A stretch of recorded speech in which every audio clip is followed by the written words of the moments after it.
सियासत जो आवाम पर एहसान करती है, पहले आके छीन लेती है और फिर चश्मे दान करती है। उस तरह की स्थिति यहाँ पर देखने को मिल रही है। नेताजी कहाँ करी यहाँ के नेताजी लुगाई लाई के पड़े हुए हैं। और ये आप एक घर देखेंगे, जिस घर के अंदर आप देखेंगे ये यहाँ पर जो पानी है वो चारों ओर घर के बाहर भरा हुआ है। आगरा के एतमादपुर क्षेत्र के कई गाँव में यमुना का जल बढ़ा है और जल अपने साथ में लाया है तबाही, दुख, दर्द, पीड़ा। क्योंकि ग्रामीण जो जहाँ जिन घरों में पानी भर रहा है, गलियों में पानी भर रहा है, सड़कों में पानी भर रहा है, वो इस घरों को छोड़कर अब दूसरी जगह रहने को मजबूर हैं। ऐसी जगह पर हम खड़े हैं, ये रायपुर का इलाका है। अब देखेंगे कि खेतों में पूरी तरह पानी भरा हुआ है, फसलें जलमग्न हैं। और ये आप एक घर देखेंगे, जिस घर के अंदर आप देखेंगे ये यहाँ पर जो पानी है वो चारों ओर घर के बाहर भरा हुआ है। ये और यहाँ के ये लोकल के लोग हैं जो यहाँ पर अभी हैं, लेकिन जो रिहायशी इलाका है वो अभी यहाँ पर डूब चुका है और पानी आगे कई मीटर दूर तक गांव के अंदर जा चुका है। अब थोड़ा सा साइड हो जाएंगे तो यहाँ कुछ लोगों से जानेंगे यहाँ कब ये स्थिति बनी है और क्या स्थिति अभी यहाँ की है। आप यहीं के रहने वाले हैं? हाँ। क्या नाम है आपका? कन्हैया। कन्हैया, ये कब ऐसा हुआ है, कब ऐसा स्थिति में कब बने हैं यहाँ पे? कितने दिन हो गए हैं? हो गए इसको 5-6 दिन हो गए। 5 दिन पानी भरा हुआ है। हाँ, 5-6 दिन से हुआ हुआ। तो किस तरह की परेशानियाँ लोगों को आ रही हैं यहाँ लोगों को रहने में? यहाँ पर ये आप भी सब देख रहे हो, ये सभी बाहर चले गए हैं। ये सब कहता है खाने के लिए, कुछ भी नहीं होता है लोगों के लिए। परेशानी लोगों को यहाँ जो डेली लोग यापन कर रहे थे उनको परेशानी भी आ रही है, लोग निकलने आने जाने में परेशानी हो रही है। हाँ, निकलने जाने में परेशानी हो रही है ना। देखो कहाँ से कहाँ तक हनुमान तक पानी भरा हुआ है, गाड़ी ढूंढ रही है यहाँ पे, और क्या परेशानी आ सकती है बताओ। और किसानों का सभी नुकसान हो गया है। ये देखो लगातार ऐसे पानी बढ़ भी रहा है, ऐसा देखा 2 दिन पहले कम था, अभी बढ़ रहा है। अभी भी बढ़ रहा है ना पानी, लगातार बढ़ रहा है पानी। तो अभी बताया 2-3 दिन तो और बढ़ेगा। अभी पानी का जो स्तर है वो लगातार बढ़ रहा है। अब देखेंगे बच्चे ये जो आने वाले खतरे या फिर होने वाले नुकसान से ये बिल्कुल भी इन्हें कोई नाया नहीं है, अपनी मस्ती में मस्त हैं। लेकिन जो नुकसान हुआ है वो वास्तव में ग्रामीणों का है, किसानों का भारी नुकसान है। और यहाँ पर प्रशासन की टीमें हालांकि लगातार यहाँ पर विजिट कर रहे हैं, लोगों से मिल रहे हैं, नुकसान के बारे में जानकारी कर रहे हैं। यहाँ पे कोई अधिकारी या कोई नेता यहाँ पहुँचा है? अभी कोई नहीं आया भैया, अभी कोई नहीं आया। SDM साहब वगैरह यहाँ पहुँचे? कोई भी नहीं आया अभी। कौन सा गांव है ये? रायपुर है। रायपुर गांव है। हालांकि दावा किया जा रहा है, लगातार फेसबुक पर और सोशल मीडिया पर दावे किए जा रहे हैं कि यहाँ पर प्रशासन की टीमें पहुंच रही हैं। और कहा यह भी क्या है, कुछ गाँवों में स्वास्थ्य कैंप लगाए गए हैं। लेकिन हम वही हकीकत आपको दिखाने आए हैं किस तरह की यहाँ पे व्यवस्थाएं सरकार के द्वारा, प्रशासन के द्वारा किया जा रहा है। घर तक पानी पहुँचो। कहाँ तक? घर तक वो पीपरे के पास में घर है मेरा, घर के पास में गैस बंदी है, वही पानी पहुँच गया है। अच्छा। हाँ, 2 दिन बाद करंजा पे आ सकता है, अंदाज है। क्योंकि लगातार पानी बढ़ रहा है। लगातार बढ़ता रहा तो, और नहीं बढ़ा तो नहीं आ पाएगा। लगातार पानी बढ़ रहा है। अगर यही स्थिति रहती है तो गनीमत रहेगी कि जो गांव है आगे वो डूब नहीं पाएगा। लेकिन अगर पानी लगातार बढ़ता है, जिस तरह से भी बढ़ा है, तो ये गांव भी यहाँ जलमग्न होने की स्थिति में है। और फिलहाल ये रायपुर की स्थिति है। आगे और भी गाँव की स्थिति दिखाएंगे, आप बने रहिए MBTV के साथ। एतमादपुर तहसील क्षेत्र के यमुना किनारे के पास के जो गांव हैं उनमें यमुना का जलस्तर और उसका बहाव लोगों को, ग्रामीणों को, किसानों को डरा रहा है। आप देखेंगे कि हम यहाँ अभी गड़ी संपत्ति गांव में हैं, जहां पर यमुना का जो बहाव वो गांव में किस तरह से बह रहा है, उससे आप अंदाजा लगा सकते हैं कि यमुना का प्रभाव और यमुना का कोप जो इस तरह है, जो जिससे जो ग्रामीण है वो खौफजदा हैं। लेकिन कि ये इधर ग्रामीण जो इलाका है उसके कई सारे गाँव के जो घर हैं वो इसकी जद में आ चुके हैं। आप देखेंगे उधर के जो घर हैं वो बताए गए हैं कि उनको घरों को खाली करा दिया गया है। उसके जो रहने वाले लोग थे, इनमें जो लोग परिवार रह रहे थे, उनको यहाँ के पास के गांव के सरकारी स्कूल में उन्हें बसाया गया है, जिससे कि कोई अनहोनी ना हो सके। हालांकि यही बताया गया हमें कि यहाँ कुछ सामान घरों का अभी भी वो घरों के अंदर ही है। यहाँ पर उनके जो पशुओं के रहने का जो स्थान था वो भी पानी के बीच में अभी आ चुका है। अब देखेंगे ये पूरा इलाका जो है वो पूरा पानी से भरा हुआ आपको दिखाई देगा। अभी बताया गया कि यहाँ पर एक दीवार जो थी वो दीवारी करीब 20 से 25 फीट की दीवार इस यमुना के बहाव के कारण इसी पानी में धराशायी हो गई है।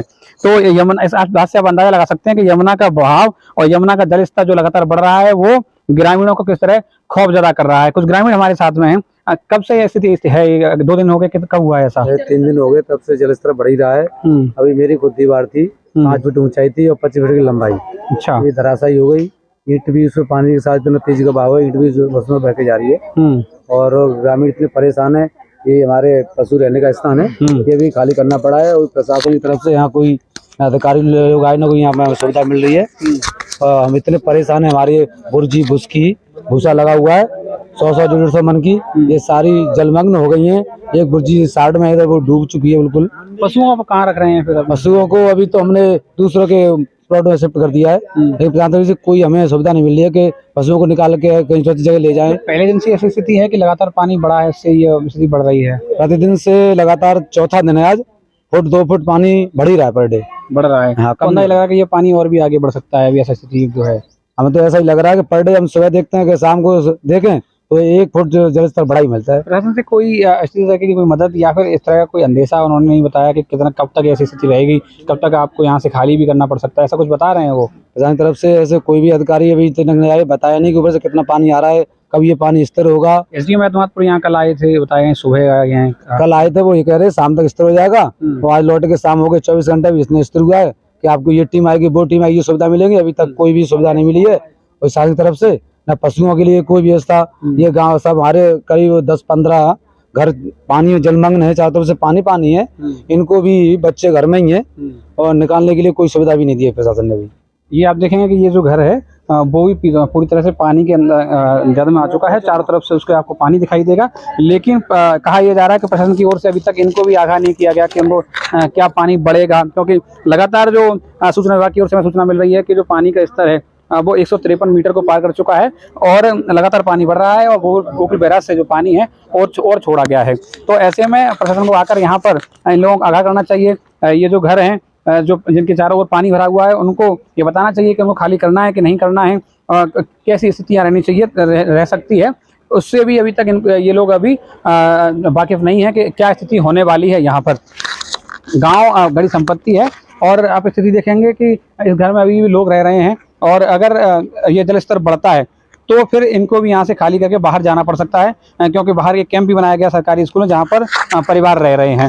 तो स्थिति लगातार बढ़ रही हैं, बेकरार हो रही हैं, स्थितियाँ बिगड़ रही हैं। जो यमुना का जो जल है वो अपने साथ में तबाही के साथ साथ दुख दर्द पीड़ा लेकर आया है और दावे जो प्रशासन की ओर से किए जा रहे हैं वो भी यहाँ पर हवाई होते दिखाई दे रहे हैं, क्योंकि आपको अभी ग्रामीण ने बताया कि जो स्थितियाँ हैं वो आपके सामने हैं। एसडीएम साहब हालांकि यहाँ पर प्रशासन की टीम और एसडीएम साहब यहाँ पर आए थे और उनका आश्वासन दिया है कि पानी रुकेगा, थमेगा तो स्थितियाँ वापस लौटेंगी। लेकिन स्थिति जिसकी तस है और कुछ ग्रामीण यहाँ और भी ये लोग रह रहे हैं, उनसे भी बात कर लेते हैं। आपका घर है ये? अच्छा, आप कहाँ रहते हैं? किशोर का घर है। अच्छा, ये स्थिति ये यहाँ पानी कब पहुँचा है? हमने भैया अच्छा, एक सेकंड से पूछ लेते हैं, कोई नहीं। आप बताइए कब एक सेकंड कब आया यहाँ पानी, कब आया? आज चौथा दिन है पानी आए। अच्छा, कोई सुनवाई नहीं है कि का हो रहा है कि जनता मर रही कि का मर रही। अच्छा, का सरकार सरकार अच्छा गाली मत दी, कोई नहीं, ये कोई नहीं इधर आइए। नेताजी वगैरह नहीं आए? नेताजी का करिए यहाँ के नेताजी लुगाई लाई के पड़े हुई है। नेताजी भी नहीं आए? नेताजी तो देखते ना कि का को ये जनता मर रही कि का हो रहा। अधिकारी आ रहे हैं यहाँ पर कोई नहीं आया अधिकारी। अच्छा, तो ये गुस्सा भी आप देखेंगे ग्रामीणों में है, क्योंकि ग्रामीणों को जो आस है, कोई नहीं, ठीक है हम समझ रहे हैं, जो आस ग्रामीणों को है शासन से, प्रशासन से, यहाँ के स्थानीय प्रतिनिधियों से, वो भी उनकी टूटती हुई नजर आ रही है, क्योंकि आज चौथा दिन पानी को भरे हुए हो गया है और लगातार स्थितियां बिगड़ रही हैं और खतरा भी बढ़ रहा है। ये गढ़ी संपत्ति के दूसरी तरफ का इलाका है। एक तरफ हमने दिखाया था कि जो पानी है वो घरों के बिल्कुल तह पर पहुंच चुका है, गलियां लबालब पानी से भरी हुई। ये मेन सड़क है गाँव की और ये गाँव के बाहर जाती है। आप देखेंगे कि इस पर पूरी तरह से पानी भरा हुआ और हालांकि लोग फिर भी निकलने की कोशिश कर रहे हैं, लेकिन ये खतरे से खाली नहीं है। और स्थिति हम दिखाएं आपको, इधर की देखिए आप कि इधर यहाँ पर जो मकान प्लॉटिंग और रिहायशी इलाके बन रहे थे उनका काम रुक चुका है, क्योंकि यहाँ पानी यहाँ पर पहुँच चुका है और जो पानी अब जो है वो घरों के अंदर घुसने को बेताब है। स्थिति इतनी बेकरार है कि लोग भय की स्थिति में है, कभी भी रातों रात पानी यहाँ पर आगे बढ़ सकता है और घरों में घुस सकता है। और ये बताया भी गया है कि यह जो पानी था वो कल तक पीछे तक था और आधी रात में यह पानी बढ़ा है। कुछ ग्रामीण हमारे साथ में हैं, उनसे जानते हैं कि स्थिति कैसे कैसे बदल रही है, पानी की जो बाढ़ की जो स्थिति है वो किस तरह से लगातार बढ़ रही है और यमुना का बहाव भी लगातार बढ़ रहा है। आप यहीं के रहने वाले हैं, क्या नाम है आपका? शिवनाथ सिंह। शिवनाथ जी, क्या स्थिति है, किस तरह से लगातार पानी बढ़ रहा है? पानी तो सर जी रेगुलर बढ़ रहा है। कल यहाँ पर ये लेटरिन जो बनी हुई है मंदिर है, कल से अभी तक 3 फीट के करीब पानी बढ़ चुका है। कल रात से बढ़ गया है? कल शाम से अब तक प्रशासन की तरफ से कोई हेल्प नहीं है। हेल्प के नाम पर एक तंबू लगा दिया स्कूल के अंदर। अच्छा अच्छा, हाँ। बाकी जिन गांव में पानी भर गया उन लोगों को वहाँ सरकारी स्कूल में रखा जा रहा है। वहाँ रखा नहीं जा रहा है, एक छोटा सा तंबू लगा हुआ है। बाकी तो ऐसी व्यवस्था है कि प्रशासनिक अधिकारी आते हैं, घूम के चले जाते हैं। राहत शिविर के नाम का कैंप लगाया गया है। राहत शिविर के नाम पर है, लेकिन उसमें कोई राहत नहीं है किसी के लिए। अच्छा अच्छा, हाँ, अभी तक प्रशासन ने बाजरा की फसल है पूरी यहाँ डूब चुकी है, बाकी सब्जियों की फसलें हैं। कम से कम 500 हेक्टेयर के करीब जमीन डूबी है। यहाँ की 500 हेक्टेयर जमीन डूब चुकी है। डूब चुकी है, यहाँ से रायपुर तक लेकर। जो अभी क्या स्थिति बता रहे हैं? प्रशासन के लोग आए होंगे, बताया होगा कि क्या स्थिति रहने वाली है, रुकने वाला है कल पानी? तक बढ़ने की बोल रहे हैं। कल तक पानी बढ़ेगा? पानी बढ़ेगा कल तक। अच्छा, अभी 2 लेखपाल थे, प्रमोद भैया और वो क्या नाम है, मुनीन शर्मा स्कूल पर ही हैं। तो पानी बढ़ने की संभावना है, पानी बढ़ रहा है पूरी तरह से।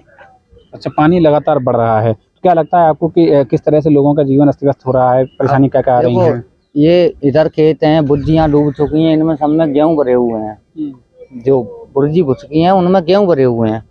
गेहूं भुज सब कुछ चला गया, ये चला गया, सब खराब हो गया। वो सब खराब हो गया। चारे पानी का कोई इंतजाम नहीं है। किसान के पास एक लीगल जुगाड़ रहती है कि गेहूं भुस के अंदर रख देते हैं, इससे वो खराब नहीं होता है। लेकिन वो बारिश से और पानी से खराब हो गया। ये तो वही इलाका एडीए ने अप्रूव कर लिया था, उसके बाद लोगों को लड़ना पड़ा था। नहीं, ये एरिया इन्हें इससे यहाँ से करीब 700-800 मीटर दूर वाला एक्वायर किया है। ये बची हुई जमीन है। लेकिन है तो यहीं के किसान, वो भी जिनकी जमीनें गई हैं। हाँ, तो किसान दुधारी मार झेल रहा है यहाँ पर। एक तरफ से अपना एक्वायर कर लिया, उसके लिए काफी परेशानी करनी पड़ी। आपको बता दें कि एमबी टीवी में लगातार ये कवरेज आपको दिखाई थी कि किस तरह से किसानों ने अपनी मुआवजे की लड़ाई लड़ी थी। और कई दिनों तक किसान इसी यमुना एक्सप्रेसवे पर, आप देखेंगे यही वही यमुना एक्सप्रेसवे का इलाका है जहाँ पर ऊपर बैठकर किसानों ने अपनी लड़ाई लड़ी थी। एमबीटीवी पर दिनों रात की कवरेज आपको दिखाई गई थी। और अब ये बाढ़ से हालात आप देख ही रहे हैं सामने, किस तरह से किसान और यहाँ के ग्रामीण है वो परेशान हैं। राहत शिविर के नाम पर एक कैंप लगाया गया है, जिसमें बताया जा रहा है कि कुछ सामग्री भी बांटी गई है। लेकिन कोई ठोस अभी तक इस तरह के कोई इंतजाम नहीं है कि अगर पानी बढ़ता है तो यहाँ के जो रिहायशी लोग हैं, यहाँ के जो ग्रामीण किसान हैं, उनके लिए क्या व्यवस्थाएं होंगी। तो जो साहब के जो किताबी का मौसम है वो गुलाबी नज़र आ रहा है। लेकिन जिस तरह के हालात यहाँ जो यमुना किनारे के ग्रामीणों के और गाँवों के हैं, उनसे ये नज़र आ रहा है कि किस तरह की स्थिति यहाँ जो है वो कहा जा सकता है कि किस तरह से सियासत जो आवाम पर एहसान करती है, पहले आके छीन लेती है और फिर चश्मेदान करती है। उस तरह की स्थिति यहाँ पर देखने को मिल रही है। सामग्री भी शायद सर जी, सामग्री 3 से 4 लोगों को दी गई है। अच्छा, सामग्री के नाम पे अनाउंसमेंट है, बस सामग्री बांटी गई है, फॉर्मेलिटी औपचारिकता निभाई गई, बस औपचारिकता नहीं तो 3 लोगों को दी गई है। ऐसा ही है। मेरे सामने भी ऐसा ही है। अच्छा, 3 लोगों को ही दी गई है, मात्र किसी काम को नहीं दी। अच्छा, 3 लोगों को सामग्री बांटी गई है। तो बाकी लोग परेशान है, वो बाकी लोगों को तो कुछ नहीं है। स्वास्थ्य कैंप बताए थे कि लगाया गया है, सोशल मीडिया पर चल रहा है, स्वास्थ्य कैंप लगाया गया है। अब स्वास्थ्य केंद्र को मैं वहाँ पे गया नहीं था। कोई कैंप लगाया गया स्वास्थ्य का? पता नहीं मुझे। एक मैडम यहाँ बैठती हैं, वो ही आती हैं, वो स्कूल यहाँ से उठ के वहाँ बैठ गई हैं, बस उनके नाम पर यही है। अच्छा, एक मैडम यहाँ बैठती हैं आयुष्मान के नाम से। ये पहले तो पानी बढ़ रहा है, मच्छर कीड़े मकोड़े और न्यूमोनिया बढ़ने की आशंका पूरी है। पूरी है सर। फॉगिंग के नाम पर वहाँ से कर दिया है। बताइए आप, वहाँ से क्या पूरे गांव में हो जाएगी फॉगिंग? अच्छा, उस इलाके में करते, गांव के वहाँ से नंगरा जो हैं। अच्छा, अभी इधर क्या पूरे गांव में हो जाएगी? उधर सारे। तो ये हकीकत है जो दावे किए जा रहे हैं शासन के द्वारा, प्रशासन के द्वारा। जनप्रतिनिधि ट्रैक्टरों से पहुंचकर जायजा ले रहे हैं। कुछ जनप्रतिनिधि ऐसे भी हैं जो जिन्हें ये बाढ़ का नज़ारा पिकनिक स्पॉट नज़र आ रहा है और वो घर से उन्हें एक बहाना घूमने का भी मिल रहा है। वो यहाँ पर पहुंचकर अपना पिकनिक स्पॉट पूरा करके और वापस लौट जाते हैं। डॉक्टर धर्मपाल सिंह की जो वीडियो है जो चल रही है कि वो ट्रैक्टर पे घूम रहे हैं, वो हमारे यहाँ की नहीं है। हाँ, वो गिजौली की तरफ की बताई, हमारे यहाँ की नहीं है। हमारे यहाँ की बताकर अपना सपोर्ट बढ़ा रहे हैं, बस और कुछ नहीं है। अच्छा अच्छा, हमारे यहाँ की नहीं है। कुछ गांवों में विधायक पहुंचे, कुछ गांवों में जनप्रतिनिधि पहुंचे, लेकिन उनके जाने का असर जो है वो आपके सामने है और आप खुद इसका जो निष्कर्ष निकाल सकते हैं और वो हमें कमेंट बॉक्स में आप बता सकते हैं। फिलहाल अपने सहयोगी शशिकांत गुप्ता और कृष्णा बघेल के साथ पवन शर्मा, MBTV।